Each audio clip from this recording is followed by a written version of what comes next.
बिस्मिल्लाहिर्रहमानिर्रहीम। अस्सलाम वालेकुम डियर वन क्लास। आज हमने चलो स्कूल का नेक्स्ट पेज रीड करना है, तो हम रीडिंग स्टार्ट करते हैं।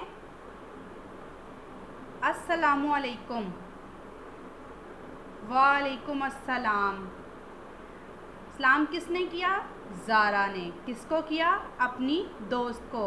दोस्त का क्या नाम है? हम आगे पढ़ते हैं। ज़ारा ने अपनी दोस्त आमना, इसका क्या नाम है? आमना। दोस्त का नाम है आमना। आमना को सलाम किया।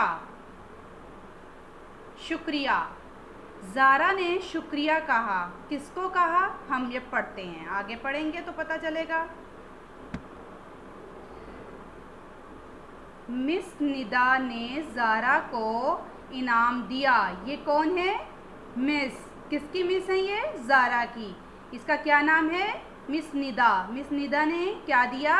ज़ारा को इनाम दिया। ज़ारा ने उनका शुक्रिया अदा किया।